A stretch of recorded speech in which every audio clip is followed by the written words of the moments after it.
former President of South Africa Thabo Mbeki, distinguished guests, ladies and gentlemen, I'm honored to extend a warm welcome to the distinguished panel for being here this evening in this beautiful. waxaan si diiran u soo dhaweynayaa guddiga iyo madaxda sharafta leh ee booqashada noogu yimid caasimadda Muqdisho. sidoo kale waxaan guddiga uga mahadcelinayaa shaqada muhiimka ah ee ay ka hayaan xal u helidda caqabadaha dhanka ammaanka ee ka jira gobolka. xubnaha guddigan waxaan la wadaagayaa inay muhiim tahay si loo fahmo Soomaaliya horumarka iyo halka ay higsanayso. marka hore inaan si buuxda loo fahmo caqabadaha amni ee ka jira gobolka iyo hanaankii wax looga qaban lahaa. Soomaaliya waxay leedahay door u gaar ah. waxa uu dalkeenu ku yaalaa meel istiraatiiji ah oo isku xirta Afrika iyo Bariga Dhexe, iyadoo mustaqbalka ay suurtagal tahay inaan xarun weyn u noqono diblomaasiyadda iyo ganacsiga gobolka. And the Middle East. We are at the strategic vantage point between the two regions within the potential to become a major diplomatic and commercial hub. waxaan nasiib u yeelanay inaan xiriir taariikhi ah oo xoogan la yeelano saaxiibadeena iyo dariskeena gobolka Geeska Afrika iyo xitaa dalalka ku yaala badda cas iyo kuwa Bariga Dhexe. annaga ahaan iskaashiga gobolka oo kaliya noogama dhigna qariidad, balse goobta muhiimka ah ee dalkeenu ku yaalo ayaa iyana nasiib nooga dhigtay inaan noqono buundo isku xiri karta dhowr gobol. Our strategic potential makes us a bridge between several regions. As Somalia slowly stabilizes and emerges as a capable iyada oo Soomaaliya ay si tartiib ah u soo xasilayso dibna uga mid noqonayso xubin muhiim u ah arrimaha gobolka, waxaan idinku dhiirigelinayaa inaad ka fikirtaan faa'iidada Soomaaliya oo xasiloon isla markaana barwaaqo hesha ay ku siyaadin karto gobolka. waa arrin dan u wada ah dhammaanteen. waa inaynu ka wada shaqeynaa hiigsiga himiladan. dadaalada iyo horumarka dhawaan ka hanan qaaday gobolka Geeska Afrika waxay tilmaam wanaagsan u yihiin waaga cusub ee siyaasadeed, dhaqaale, dhaqan, bulsho iyo sidoo kale iskaashiga amni ee ka dhaxeeya dalalka gobolka. Agreement signed between Ethiopia, Somalia and Eritrea will enable stronger ties and greater partnership for the benefit of the region and beyond.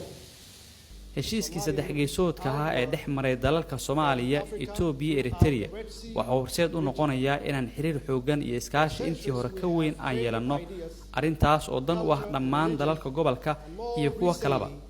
We have seen increasing commercial investment and security assistance. Soomaaliya waxay ganacsi, xiriir dhaqan iyo mid diimeed oo soo jiray qarniyo badan ay la lahayd dalalka aan soo xusay. waxaan xiliyadan dambe kordhay maalgashiga ganacsi iyo iskaashiga dhanka amniga ee u dhaxeeya dalalka aynu dariska nahay, kuwa gacanka cadmeed iyo Soomaaliya. Our proximity to Gulf neighbors also brings shared security challenges.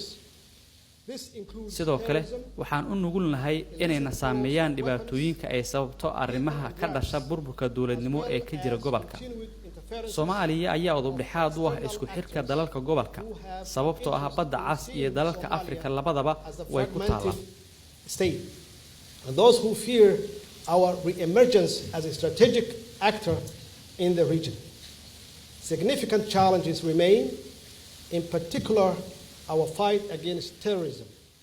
masaafada dhow aynu u jirno dalalka aynu dariska nahay ee gacanka cadmeed waxay ka dhigan tahay inaan wadaagno caqabado amni oo isku mid ah.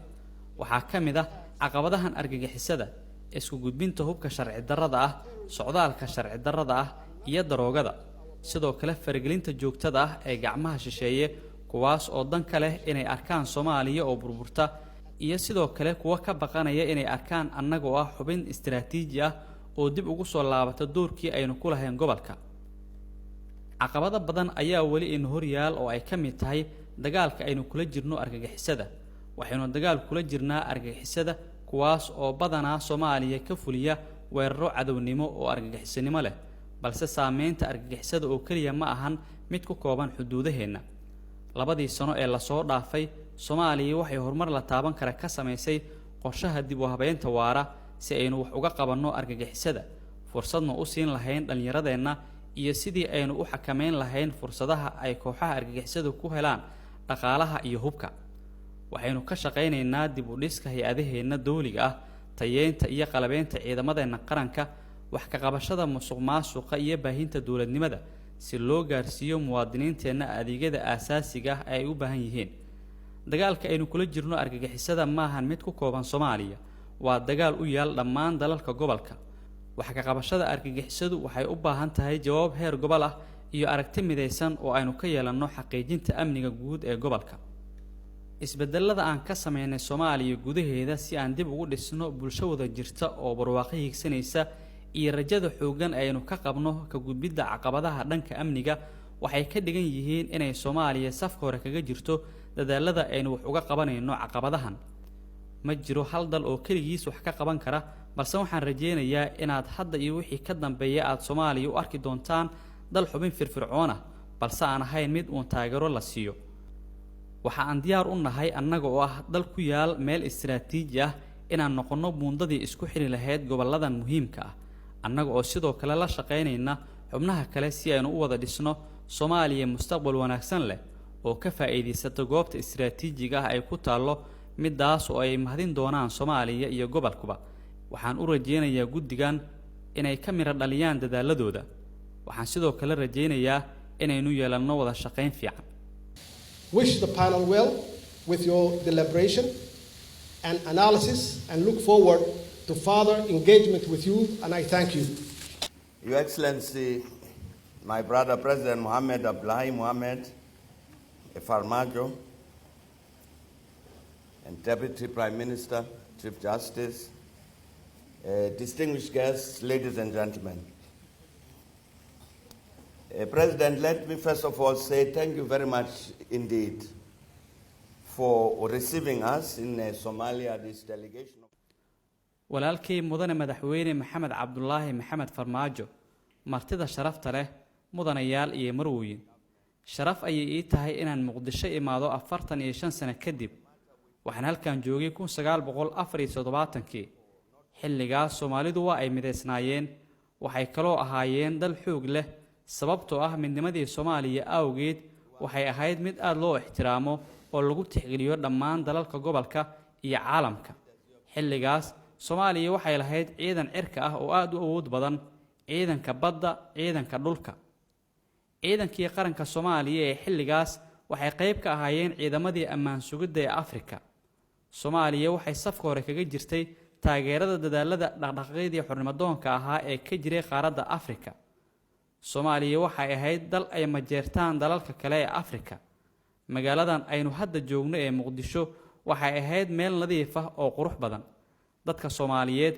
waxay ahaayeen kuwa leh qab markii dagaalkii sokeeyay ka qarxay Soomaaliya 1991kii waan ooyay sababtoo ah waan garan karay natiijada ka iman karta marka la kala qaybsamo ilaa ay hadda qalbiga ayaan ka baroortaa sababtoo ah waan jeclahay Soomaaliya waxaad tihiin dad wanaagsan oo waadna caawiseen markii aan idin baahnayn waxaan idinka codsanayaa inaad midowdaan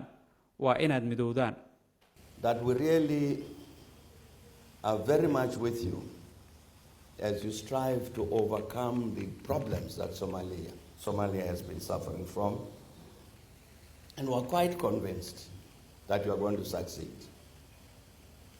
That Somalia will unite again around this great vision of a Somalia, that Somalia, of which the whole continent was very proud.